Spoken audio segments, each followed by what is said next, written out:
Meus prezados irmãos, minhas prezadas irmãs, boa tarde a todos. Vamos iniciar os nossos estudos evangélicos e doutrinários dessa tarde de sábado com alguns avisos que gostaríamos de dar aos irmãos queridos aqui presentes. O primeiro pedido é no sentido de que os irmãos coloquem os telefones celulares no modo silencioso, para que não haja aí interrupções e barulhos diferentes aqui do nosso estudo.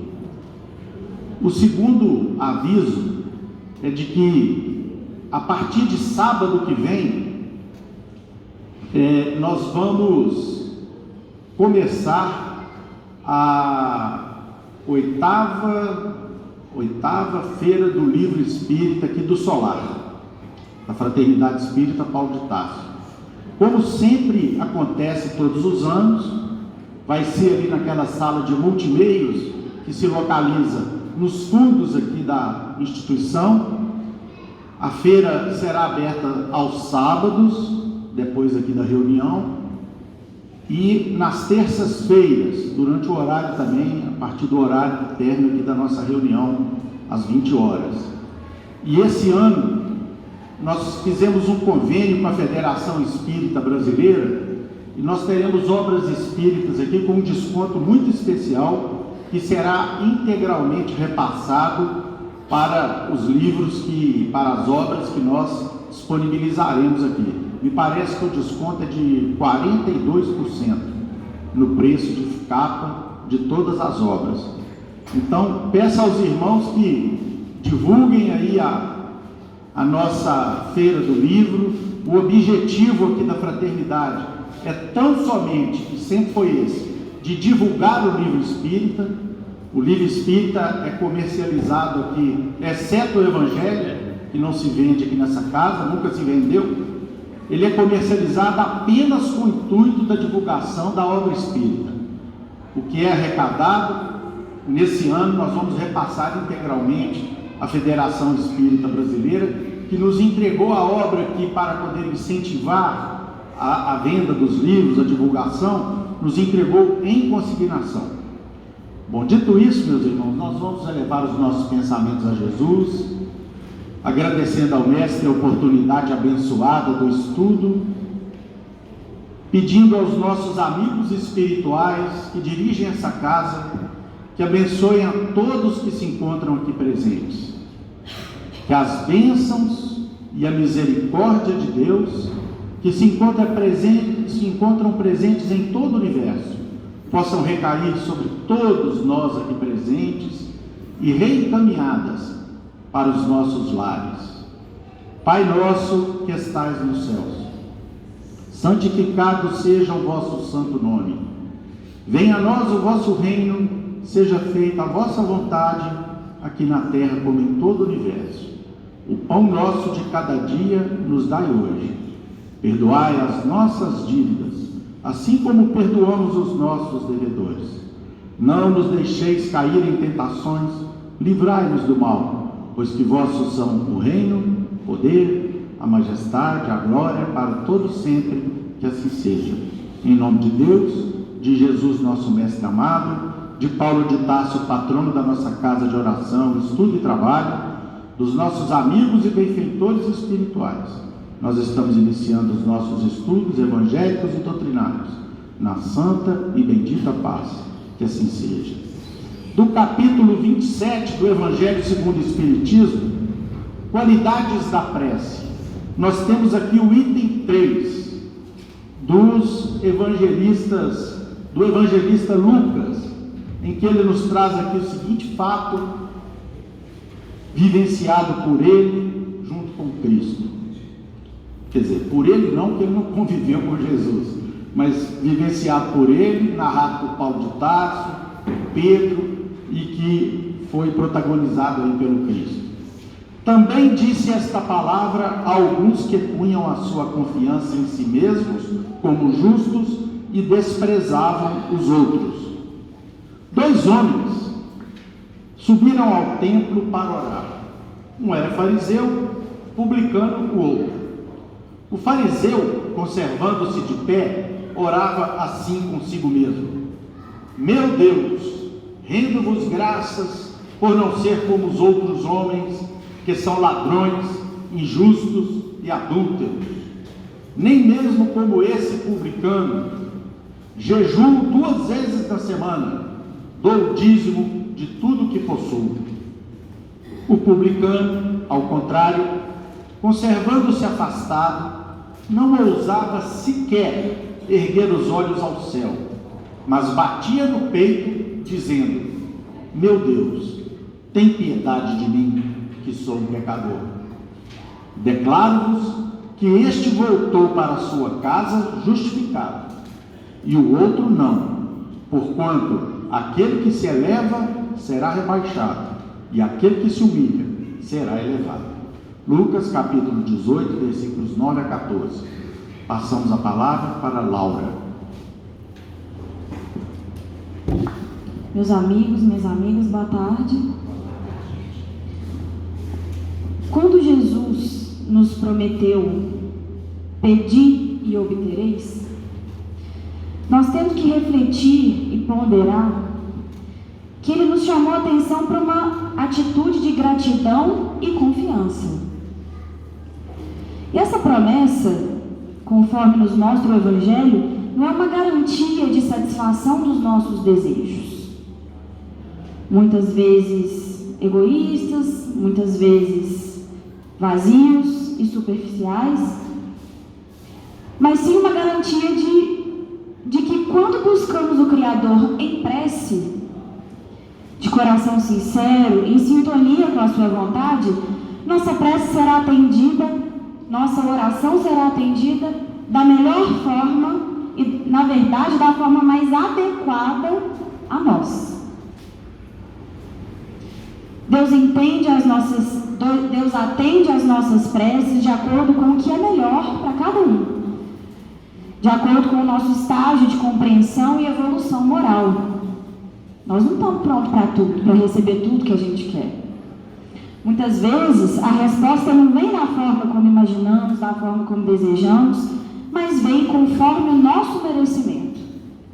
A resposta vem de forma adequada.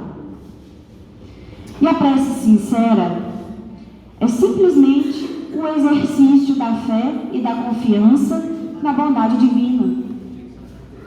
É o exercício da fé na providência amorosa de Deus, que cuida de tudo, que cuida de todos nós, que nos observa e conhece cada pedacinho das nossas dores, dos nossos medos, das nossas inseguranças, e assim Ele envolve toda a criação, sustentando o universo. Essa confiança, essa fé no Pai, é uma das qualidades essenciais no coração daquela pessoa que consegue pronunciar uma oração verdadeira, vinda de um coração puro. É ela que dá o tom do nosso sentimento, essa confiança, essa fé, ela dá o tom do nosso sentimento no momento da súplica ou no momento de um agradecimento. E aqui a gente faz uma pausa para relembrar a passagem que acabou de ser lida aqui, no item 3 do nosso capítulo de estudo, que é a parábola do fariseu e do publicano, que é relatada aqui no Evangelho de Lucas, justamente para nos ensinar sobre essa sinceridade, sobre essa confiança em Deus e o efeito da oração que nasce dessas características, da sinceridade, da humildade, em contraponto a prece orgulhosa, autojustificada, feita pelo fariseu que orava só para si mesmo, enquanto o publicano, arrependido, humilde, pedia apenas a misericórdia de Deus. Temos aí então a diferença, né? Não foi à toa, meus amigos, que Jesus falou: quando orardes, entrai para o vosso quarto e depois de fechada a porta, orai a vosso Pai em segredo. O que quer dizer isso?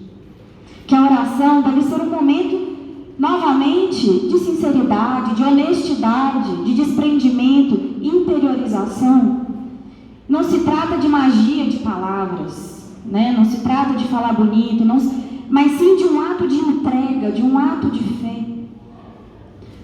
Devemos interpretar a oração como nosso recurso permanente de comunhão com Deus. O nosso recurso permanente de comunhão com Deus.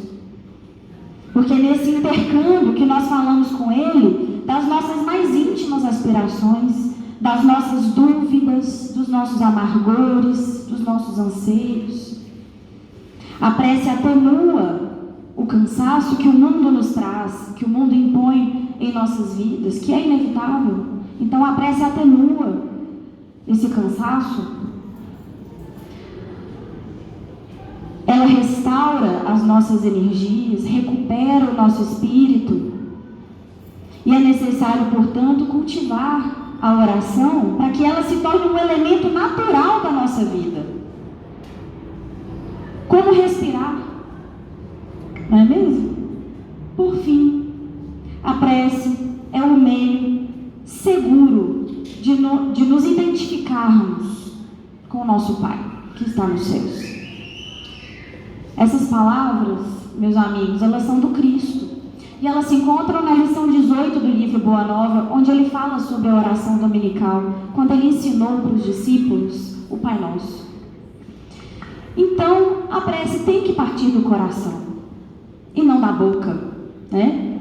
Sendo fundamental que o coração esteja limpo de mágoas. Se não tiver, pelo menos que exista um esforço para que isso aconteça, né?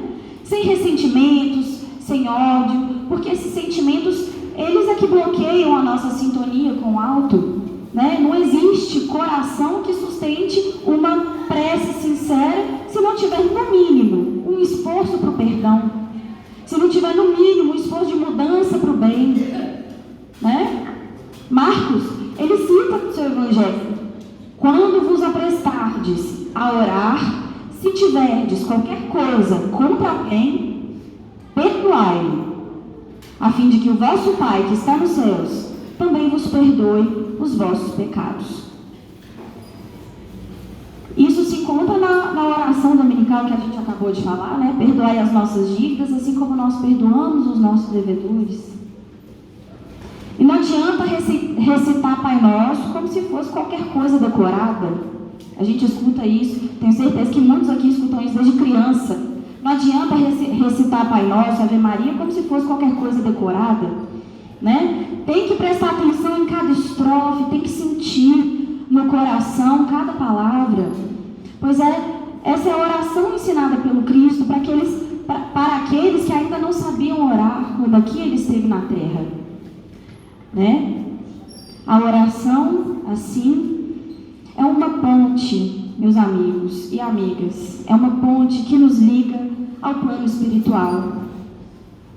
Uma conversa de confiança com Deus, que sabe tudo sobre nós. Repetindo, que sabe todas as nossas dores, todos os nossos anseios, todas as nossas inseguranças, os nossos pensamentos, os nossos sentimentos. E consequentemente, sabe tudo do que nós precisamos.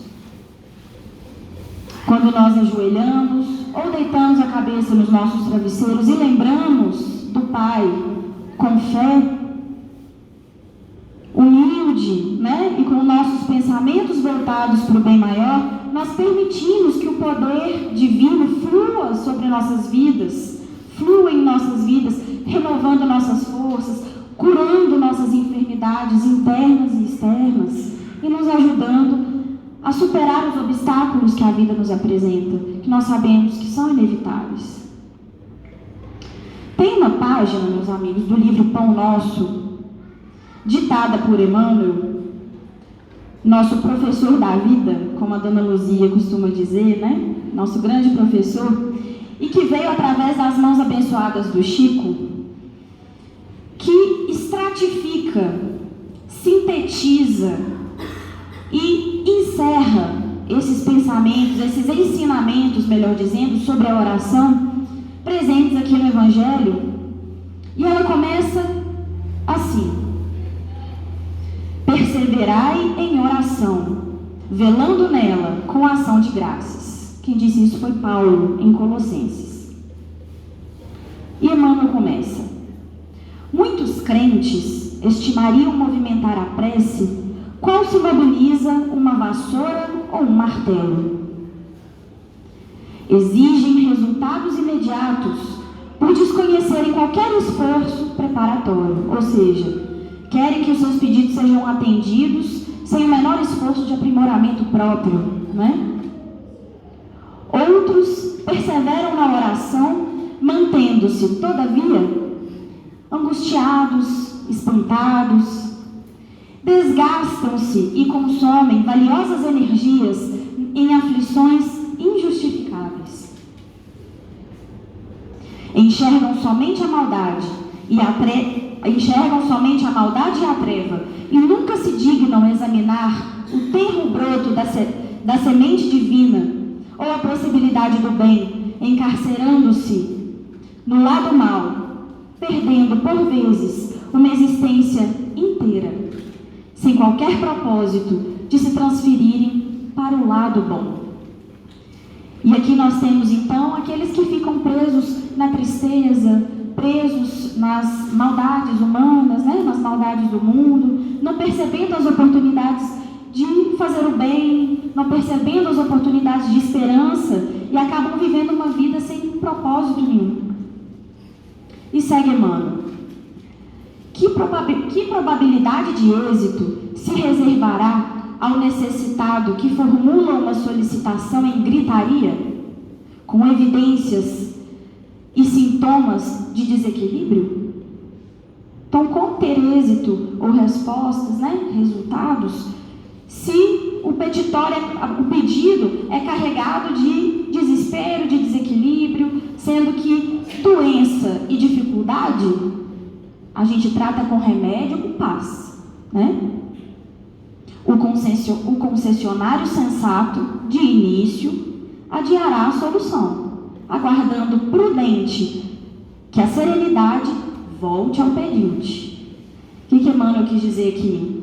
Do lado de lá, a espiritualidade maior, quando recebe a nossa oração, desesperada, né, desequilibrada, deve pensar, né? Deixa ele se acalmar. Primeiro, deixa ele se acalmar, que agora não tem condição nenhuma da gente atender esse irmão. Ele não vai conseguir nem receber, né? É a questão da compreensão, né? De acordo com a nossa compreensão e maturidade. E continua Emmanuel: a palavra de Paulo é clara nesse sentido. É indispensável persistir na oração, velando nesse trabalho com ação de graças. É forçoso reconhecer que louvar não é apenas pronunciar votos brilhantes, é também alegrar-se em pleno combate pela vitória do bem, agradecendo ao Senhor os motivos de sacrifício e de sofrimento, buscando as vantagens que a adversidade e o trabalho nos trouxeram ao espírito. Peçamos a Jesus o dom da paz e da alegria, mas não nos esqueçamos de glorificar-lhe os sublimes desígnios, toda vez que a sua vontade misericordiosa e justa entra em choque com os nossos propósitos inferiores. Ou seja, claro que nós podemos, né, pedir ao Pai paz, alegrias, né, para as nossas vidas, mas vamos também reconhecer e glorificar os planos superiores que Deus tem para nós, especialmente quando a vontade dele é diferente da nossa. E estejamos convencidos de que a oração intempestiva, ou seja, fora de hora, constituída de pensamentos desesperados e exigências descabidas, destina-se ao chão renovador, qual acontece com a flor improdutiva que o vento leva.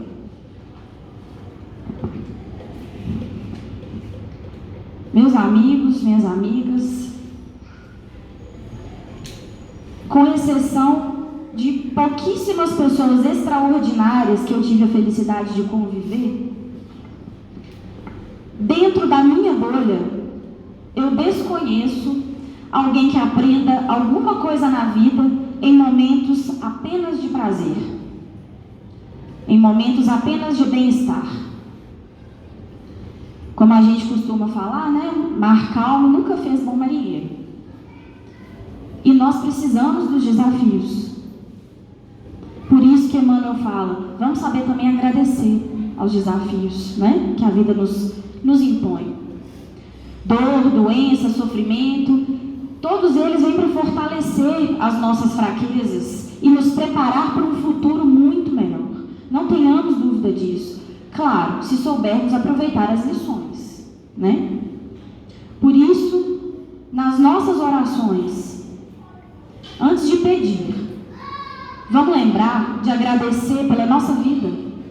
Em primeiro lugar, agradecer por estarmos aqui hoje, né? Pelas nossas lutas, pelos desafios, pelos problemas que nos ensinam a ser mais fortes, mais inteligentes, mais sábios, mais resistentes. E eu arrisco dizer novamente que provavelmente para a maioria de nós aqui presentes, se nós seguirmos essa linha de agradecermos mais do que pedirmos, quando nós formos parar para fazer as nossas orações, nós vamos agradecer e encontrar tantos motivos para gratidão, que em dado momento nós vamos ou esquecer de pedir ou até ter vergonha, né? E eu digo isso, inclusive, especialmente para mim.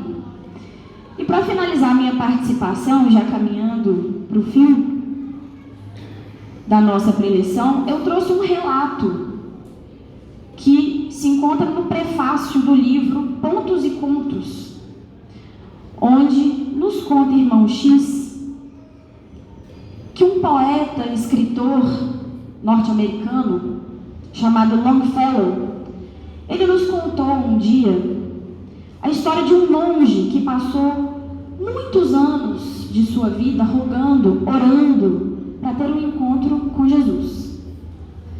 Então ele passou por muitos e muitos anos de sua vida orando fervorosamente para encontrar com Jesus, né? Para ter uma visão que seja do Cristo. E certa manhã, quando ele orava na cela em que ele vivia, ele viu Jesus, finalmente, ao seu lado, e caiu imediatamente de joelhos, em prantos, né? Naquela jubilosa adoração. Então ele ficou em êxtase ao ver o Cristo. No entanto, nesse mesmo instante que o Cristo acabara de aparecer para ele, o sino do convento disparou as badaladas que indicavam a hora de socorrer os doentes e os aflitos na porta de casa.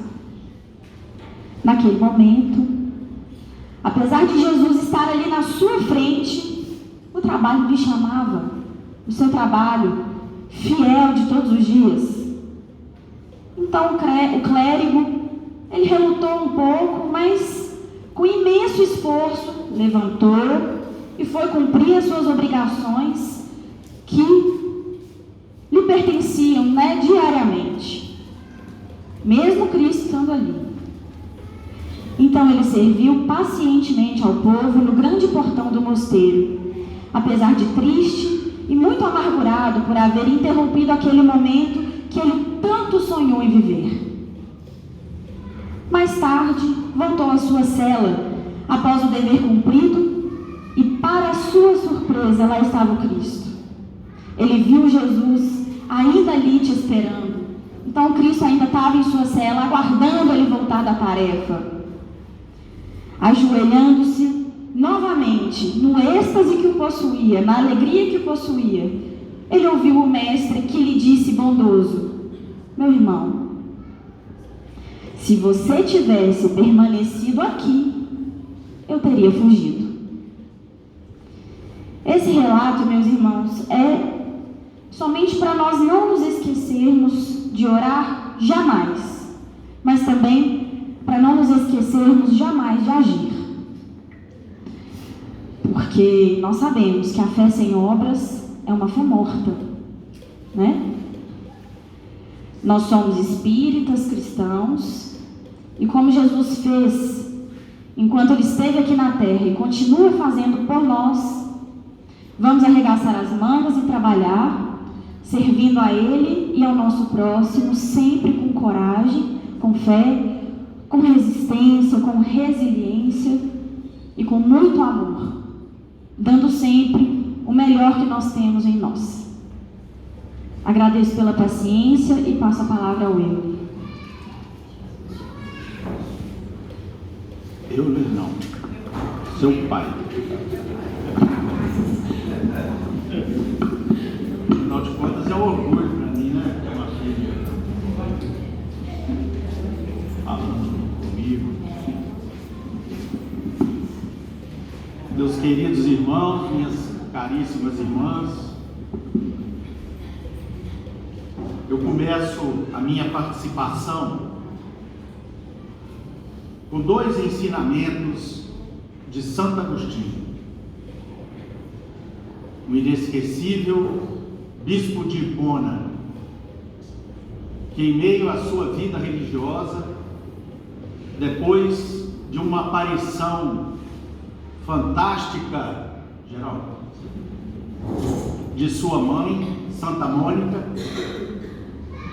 que era conhecida pela sua inesgotável capacidade de ter paciência, ele então transforma-se completamente, muda a sua vida e se transforma em um dos pilares do Evangelho de Jesus nos primeiros séculos, contribuindo de maneira eficaz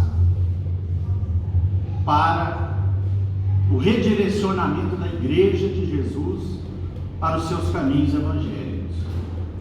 E é Santo Agostinho que contribui conosco nesse estudo de hoje, numa das páginas aqui desse capítulo 27, em que ele fala da felicidade que a oração nos proporciona.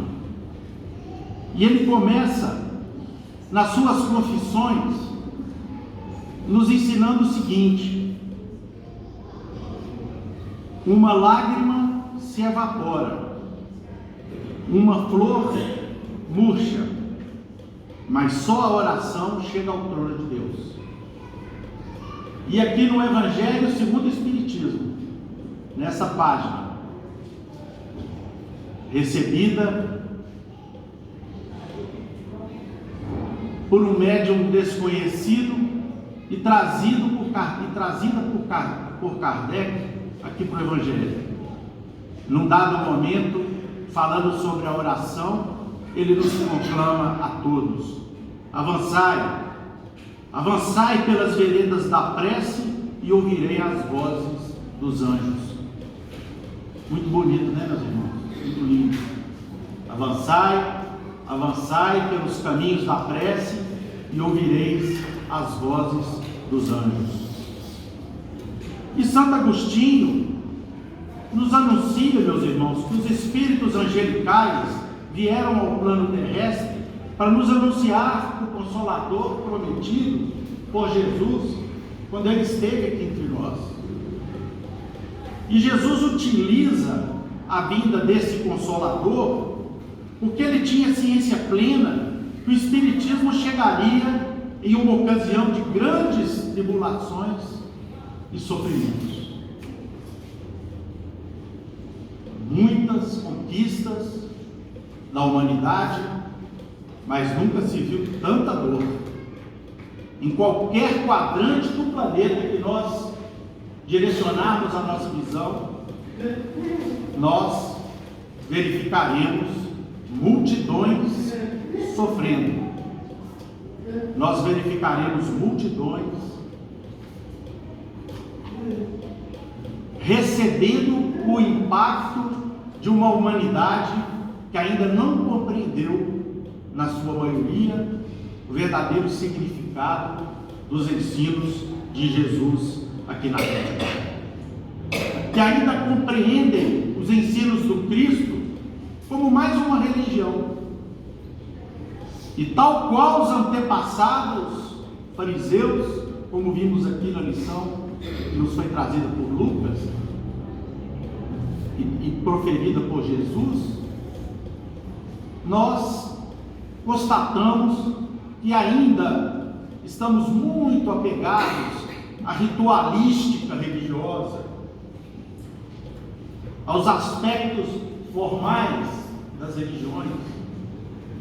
E às vezes nos esquecemos, meus irmãos e minhas irmãs, da verdadeira necessidade de transformação, de modificação dos nossos corações, que nós precisamos empreender a partir do estudo sistemático do Evangelho de Jesus.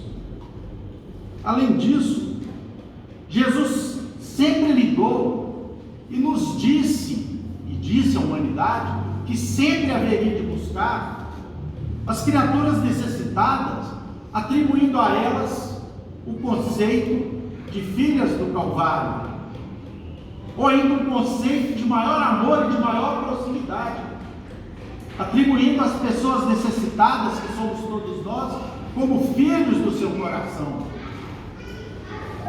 O tempo todo Jesus diz aos seus discípulos que eles deveriam ter para essas criaturas, muitas delas brutais ainda, grotescas, ignorantes, outras delas de coração simples, ignorantes do ponto de vista da cultura do mundo, pobres, miseráveis na sua maioria, mas Jesus esquecia todos esses adjetivos, todas essas situações, e tratava todos os seus irmãos e a humanidade como filhos do seu coração.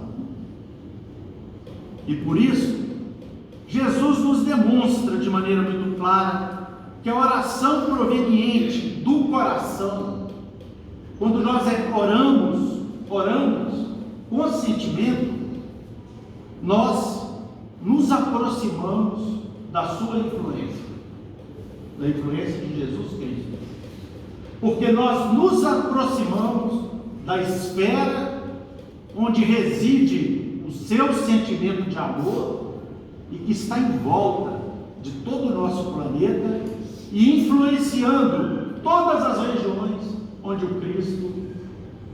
de onde o Cristo dirige os destinos do nosso mundo. Então, meus irmãos, se o próprio Santo Agostinho reconhece a oração como uma manifestação tocante, o que demonstra que quanto maior a estrutura espiritual do ser para o qual nós oramos, mais ele respeita esse nosso pedido, essas nossas orações, porque partem dos nossos corações sinceros e com fé, e mais eles se movimentam para nos atender esses anseios materializados em nossas orações.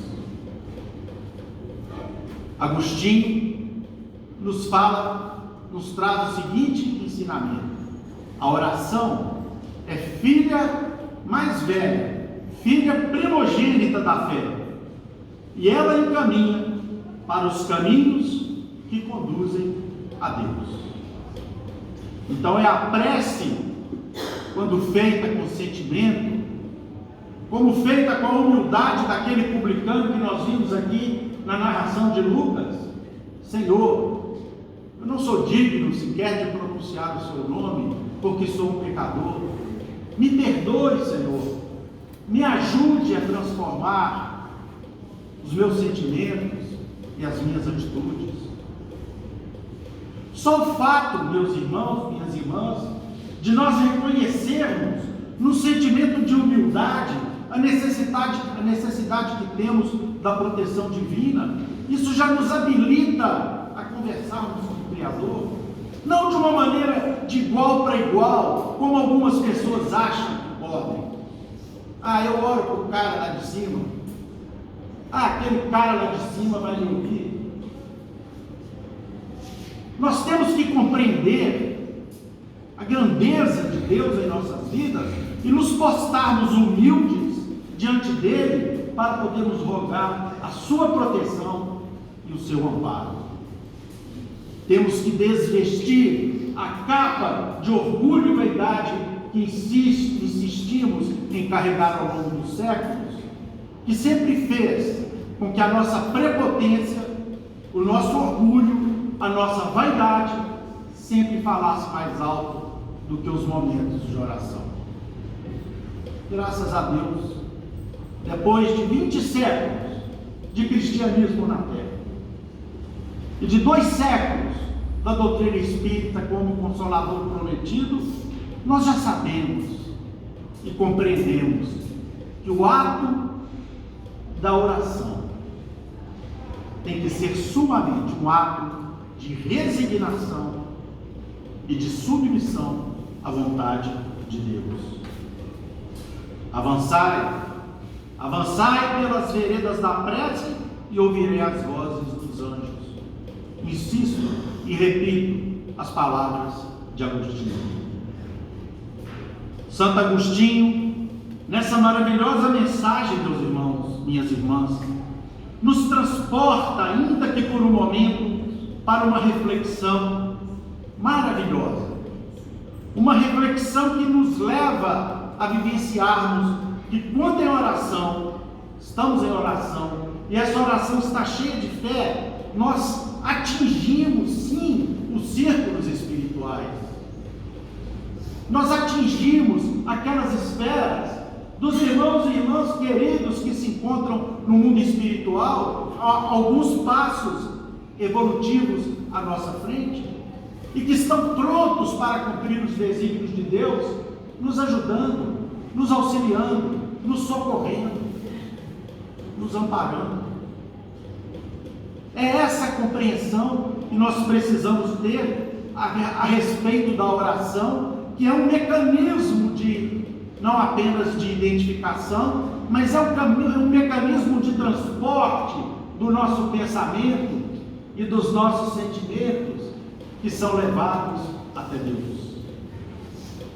Mas, como disse aqui há pouco a Laurinha, é preciso que a nossa fé e que a filha da nossa fé, que é a oração, esteja fundamentalmente alicerçadas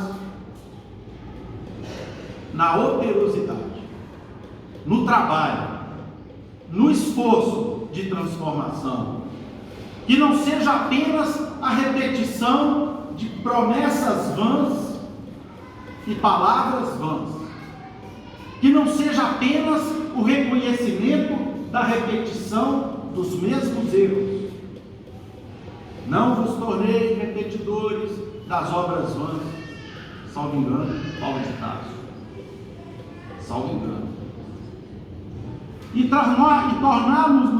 nos tornarmos repetidores de obras vãs, desqualifica as nossas orações, porque impede que os nossos sentimentos partam de um coração sincero. Por isso, meus irmãos, a necessidade de nós nos esforçarmos para podermos melhorar, para podermos evoluir, para fazermos as reformas que são necessárias na nossa caminhada aqui na Terra. Vamos a 2 fatos, ambos da vida do nosso querido Chico Xavier. O primeiro deles, um fato simples, cujo nome é o valor da oração, que o Ramiro Gama nos traz aqui, logo no início da vida do Chico. A madrinha do Chico, aquela que foi cuidar dele logo que seu pai se enviuvou da Maria João de Deus, mãe do Chico, ele teve que espalhar os seus filhos para diversas famílias. E o Chico foi morar com uma madrinha chamada Rita. E a Rita, coitada, era muito ignorante, muito ainda atrasada. E ela não apenas torturava, às vezes machucava o Chico, como às vezes deixava o Chico sem comer. E passava tempos entregue a esse processo obsessivo. E nessas fases de exasperação, em algumas ocasiões, condenava o menino a vários dias de fome. Certo dia, certa feita, já faziam 3 dias que a criança permanecia em completo jejum. Agora isso aconteceu com o Chico por quê? Primeiro que eram tempos muito mais difíceis, né? Hoje isso aqui seria página da frente de jornais, né? Mas naquele tempo, no início do século passado, a mãe do Chico desencarnou em 1915, aquilo infelizmente ainda não estava no consciente de algumas pessoas, e a madrasta do Chico, infelizmente, era uma irmã muito obsidiada. E numa tarde, o que o Chico fazia? Toda tarde ele ia para o fundo do quintal, debaixo das bananeiras, orar para encontrar sua mãe. E na hora da prece encontrou sua mãezinha, desencarnada, que lhe perguntou o motivo da tristeza em que ele se apresentava. Mas a senhora não sabe, mãe, explicou o Chico, eu tenho passado muita fome. Ora, Chico, você está reclamando demais, meu filho, disse Dona Maria João de Deus. Menino guloso tem sempre indigestão.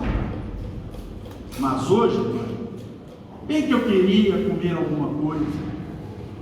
A mãezinha então abraçou e recomendou: continue a sua oração, Chico, e espere um pouco. O menino ficou repetindo o Pai Nosso, e daí a instantes, um grande cão de rua penetrou o quintal. Aproximou-se do Chico e deixou cair da boca um objeto escuro. Era um saboroso jatobá. Chico recolheu alegre o pesado fruto e, ao mesmo tempo que olhou para a mãezinha ao seu lado, e ela acrescentou: Chico, misture o jatobá com água e você terá um ótimo alimento. E despedindo-se da criança, acentuou: como você observou, meu filho, quando oramos com fé, até o cão pode nos ajudar em nome de Jesus. O segundo episódio nós vamos encontrar, meus irmãos, no livro Cartas de uma Morta, dessa criatura abençoada, desse anjo luminar que é Maria João de Deus, mãe aqui na terra do nosso querido Chico Xavier. Ela narra nessa obra, que segundo o Chico tanto lhe emocionou, que ela em espírito trabalhava no local do mundo espiritual em que vários espíritos recolhiam as preces de todos os que endereçavam as orações, pedindo, louvando, agradecendo as orações. Então, uma gama imensa de preces eram encaminhadas ali para aquele setor. Então, na página em que ela dá o nome de Oração dos Homens, olha o que ela conta.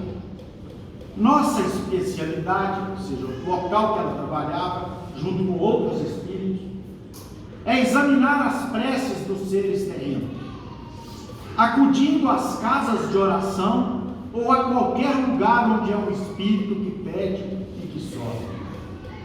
As rogativas de cada um, então, são anotadas e examinadas por nós, procurando estabelecer a natureza da prece, os seus méritos e deméritos, sua elevação ou sua inferioridade, para podermos determinar os socorros que são necessários.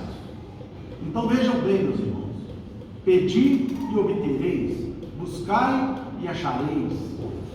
Jesus nos disse que todas as preces que nós fizermos serão ouvidas. E o mundo espiritual maior se organiza para recolher essas orações, examinar o mérito de quem ora, o destinatário, que às vezes nós não temos condições de que nossas preces cheguem até os destinatários que nós desejamos, pela fragilidade dos nossos sentimentos, e eles então organizam essas orações para serem atendidas da forma que serão atendidas, mas são todas recolhidas e ouvidas. Até as orações das crianças são tomadas em consideração. Qualquer pedido, qualquer súplica tem a sua anotação particular. Há orações sublimes que se elevam da terra até o nosso distrito e tão puras que elas são, que passam direto nas nossas regiões como jatos de luz, buscando esferas mais altas e mais elevadas do que as nossas. Certamente, essas aí devem ser, na sua maioria, as orações realizadas pelas mães, que o Chico sempre diz: as preces das mães arrombam as portas do céu. Não é mesmo? Existem igualmente, continua aqui Maria João de Deus dizendo, as orações mais escuras e mais dolorosas. Todas, contudo, merecem o nosso particular carinho e cuidadosa atenção. Há muitos espíritos elevados, sob as ordens imediatas de Aulos, que é o dirigente lá naquele setor, e que vem até nós transmitindo as ordens necessárias. Chamamos os anjos para te dar a expressão do respeito e da veneração que esses elevados seres nos merecem. E sempre desses anjos chefia as nossas expedições para atender os que erram e sofrem nos torvelinhos das lutas materiais. Então, meus irmãos, as orações são ouvidas, as nossas orações são recolhidas pelo mundo maior, e na medida em que nós aprendemos a orar com verdadeira fé, com verdadeira devoção, essas preces jamais são deixadas de lado, e de alguma maneira nós receberemos o alento e nós receberemos o auxílio. Se oramos para resolver um problema, nem sempre esse problema vai ser resolvido, mas com certeza nós haveremos de receber do mundo maior forças, coragem, inteligência, intuição, inspiração para podermos resolver esse problema que nós teremos que enfrentar, mas da melhor maneira possível, da maneira a sermos fortes para suportá-los e da maneira a sermos sábios para não nos deixarmos sucumbir diante desses problemas e das afrontas que eles nos trazem às nossas almas.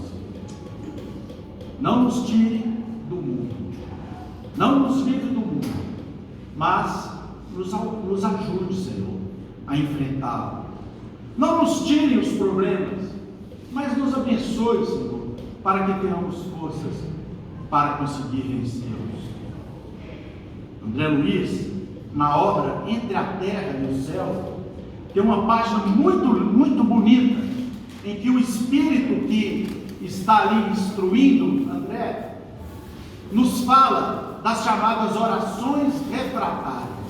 Olha que detalhes a espiritualidade chega, meus irmãos e minhas irmãs, para poder fazer com que as nossas preces cheguem aos seus destinatários. Muitas vezes, explica-nos o mentor, nós oramos para alguém que infelizmente não tem ainda lá no mundo espiritual uma estatura moral suficiente para nos atender às preces. Às vezes são irmãos queridos que desencarnaram, mas ainda estão encontrando muitos problemas para o seu equilíbrio pessoal, ou que ainda não se encontram devidamente alijados dos seus sofrimentos e das marcas que caracterizaram suas vidas na última encarnação. E aí então, por amor, por amizade, nós oramos para eles. Eles não poderão nos atender naquele momento. Mas sabe o que os espíritos superiores fazem? Eles recolhem aquelas preces e, da mesma maneira que um espelho faz com feixe de luz, eles refletem, redirecionam essas orações para quem pode nos atender, em razão do nosso merecimento. E nós somos atendidos, e ao mesmo tempo eles fazem o bem para nós e para aqueles para os quais nós oramos, porque eles então, mesmo que não tenham podido fazer nada, mas recebem de nós a gratidão, recebem de nós o agradecimento que muito faz bem aos seus corações. Meus irmãos, existe uma diferença entre rezar e orar. Vamos estabelecer aqui qual que é essa diferença. E nós vamos aqui contar para vocês, eu trouxe uma reportagem de um cientista americano, numa universidade muito conceituada dos Estados Unidos, que se diz ateu, materialista, portanto, não segue nenhum tipo de religião, mas ele fez um estudo muito interessante. O estudo dele foi o seguinte: ele se muniu, foi agora de 2019, ele se muniu, lançou mão de equipamentos, ressonância magnética, tomografias de equipamentos já muito sensíveis, e resolveu estudar o cérebro de determinadas criaturas. Ele começou o seu estudo com monges tibetanos. Aqueles monges, ele observou vários monges que durante algum tempo elevavam os seus pensamentos em profundo êxtase, em profunda concentração. E ele notava que durante vários e vários meses ele observava aquela concentração, aquele estado de êxtase místico que esses monges entravam. E ele então fazia os exames das ondas cerebrais, da manifestação do seu cérebro. E ele descobriu que quando ele fazia a mesma experiência com freiras carmelitas, que se insulavam em suas celas, para também se dedicarem à oração, se dedicarem de maneira profunda às suas orações até Deus, elas também mostravam as alterações absolutamente idênticas nos seus cérebros daqueles monges tibetanos. Então ele encontrava a mesma atividade, elas entravam no mesmo estado de êxtase místico. E ele encontrou isso em diversos adeptos de diversas religiões que tinham a capacidade de promover, de entrar nesse estado de êxtase místico através das orações, no formato das religiões que eles eram adeptos. Esse cientista verificou nesses exames que tanto as freiras quanto os monges e outros religiosos, inclusive de outros lugares do mundo, eles nesse momento de profundo transe, de profundo êxtase, em que uns diziam encontrar Shiva, encontrar o Nirvana, outros entravam, segundo as freiras, em comunhão com os anjos celestiais, outros entravam num estado de êxtase pessoal, mas ele constatou que essas pessoas tinham em comum a possibilidade de ativar as mesmas regiões cerebrais. E ele comparou essas situações com outras pessoas que se diziam também religiosas, mas que oravam de uma maneira mais ritualística. Pai nosso que está no céu, santificado. Ave Maria. E ele fazia análise nessas pessoas e não constatava absolutamente nenhuma modificação nas ondas cerebrais ou no comportamento dos seus cérebros. Ele então chegou à conclusão que o primeiro grupo orava de uma maneira absolutamente diferente do segundo grupo. E ele, que era ateu, chegou então à conclusão que uma coisa era simplesmente rezar de forma ritual, atendendo a um ritual, atendendo a um formato pré-determinado, às vezes com aquilo que ele chamou de dicotomia ou dissonância cognitiva. O que é isso? A pessoa está rezando aqui e está pensando no problema lá da casa dela. A pessoa está rezando aqui dentro da igreja ou dentro do centro espírita e está pensando lá no serviço e no dia seguinte ela vai ter que falar os desaforos para o funcionário que não fez o negócio da maneira correta.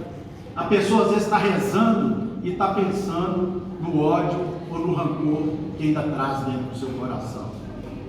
Nessas pessoas que ele passou a dizer que apenas rezavam, ele não encontrou o mesmo comportamento cerebral.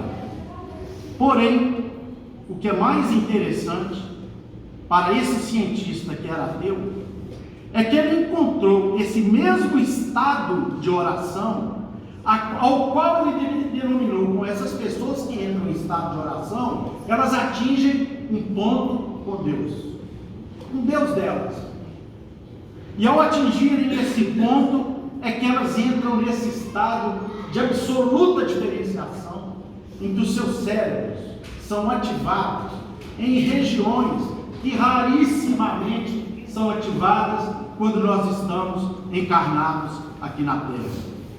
Eles verificaram que essas pessoas chegavam a um estado de tanta emoção, elas criavam um estado de tanta alteração, que elas punham em atividade a região pré-frontal dos seus cérebros.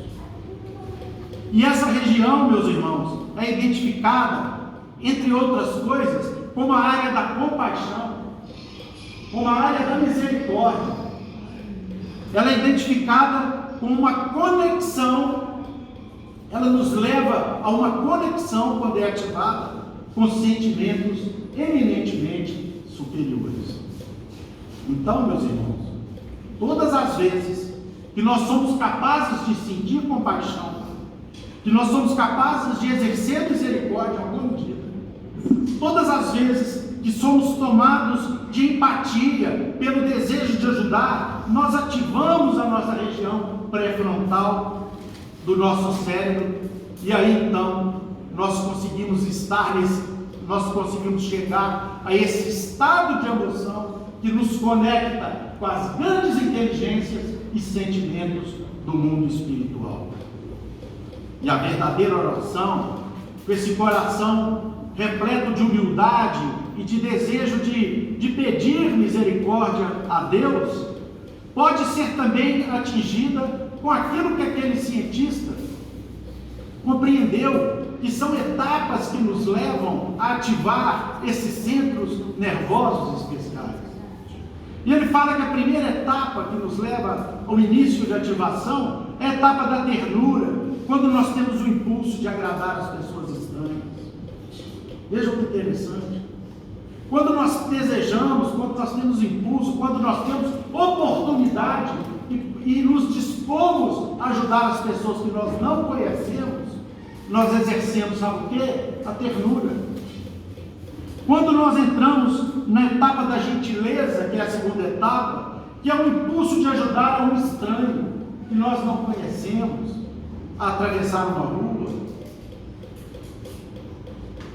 a dar um lugar para ele num ônibus, num coletivo, a estender-lhe a mão para lhe dar uma dádiva, indagando a um estranho que chora por um motivo que desconhecemos, se de alguma maneira nós podemos ajudar. Essa é a etapa da gentileza, é esse impulso em ajudar aqueles que nós não conhecemos.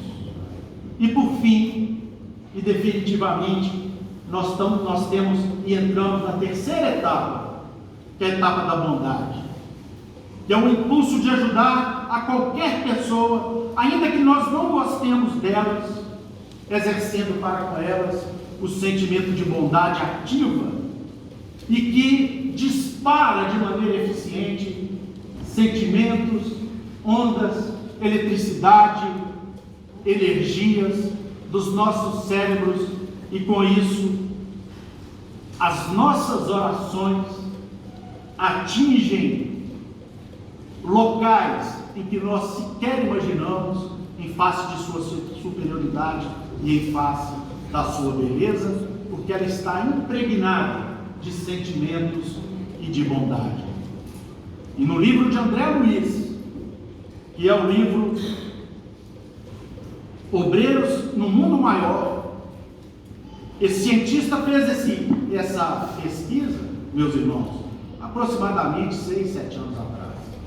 já tendo à disposição máquinas, equipamentos absolutamente avançados, que pesquisam profundamente as nossas emissões de energia.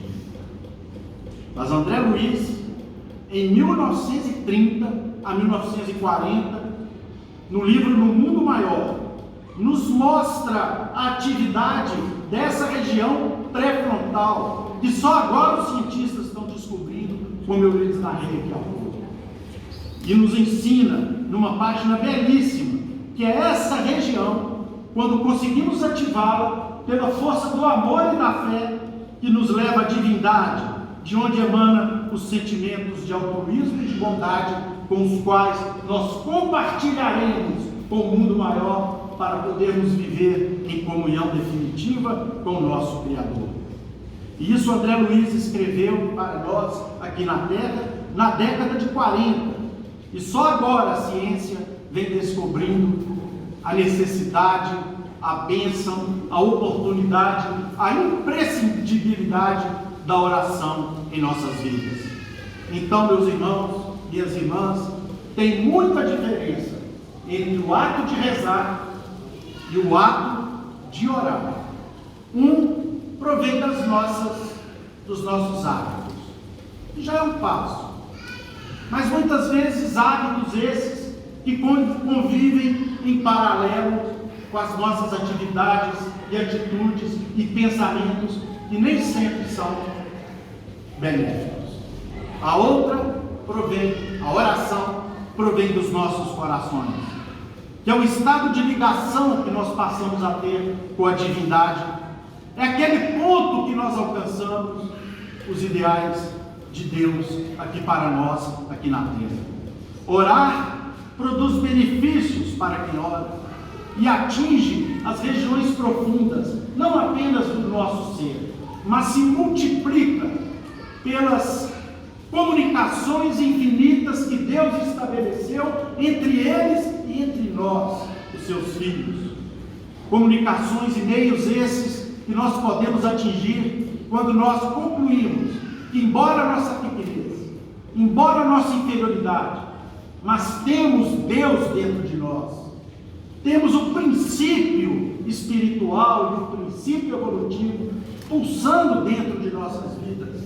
Nós temos hoje meios definitivos de fazer com que eles cresçam em direção ao Pai, não apenas para que nós nos absorvamos e recebamos as bênçãos originárias desses sentimentos, mas para que nós possamos, antes de tudo, espalhá-los aqui na vida para os irmãos que estão junto de nós. O estado de oração verdadeira, conclui André Luiz nessa página, nos liga a Deus e a todos os seres que se encontram em qualquer lugar do mundo. E é por isso, meus queridos irmãos, que o nosso irmão maior, Agostinho, nessa página linda que está aqui no Evangelho, que eu conclamo a todos que leiam: avançai pelas veredas da prece e ouvirei as vozes dos anjos. Que Jesus nos abençoe.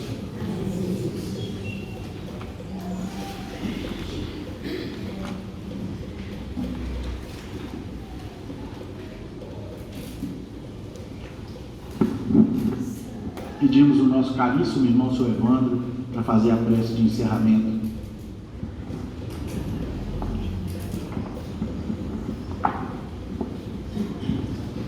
Deus, nosso Pai misericordioso, bom e justo, nosso Pai Criador, essa tarde o Consolador prometido nos explicou a respeito da oração, o caminho mais próximo para aproximarmos de Ti. E nós lembramos, Senhor, da oração que Jesus nos ensinou, a qual dedicamos a vós nesse instante. Pai nosso que estais nos céus, santificado seja o vosso santo nome. Venha a nós o vosso reino, seja feita a vossa vontade, assim na terra como nos céus. O pão nosso de cada dia dai-nos hoje. Perdoai, Senhor, as nossas ofensas, assim como perdoarmos aqueles que nos têm ofendido. Não nos deixes cair em tentações, livrai-nos do mal, porque vosso é o reino, o poder, a misericórdia e a glória para todos sempre. Que assim seja. Devolvemos a palavra ao nosso irmão Eulerquim, para que ele possa encerrar a reunião da tarde.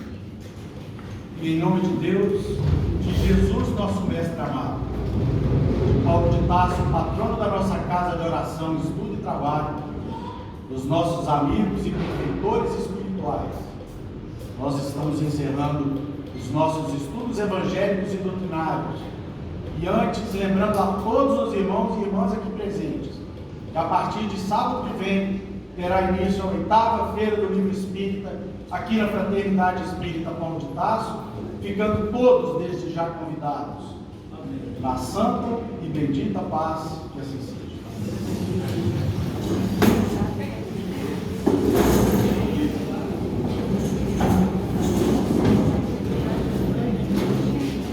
Pessoal, nós iremos distribuir a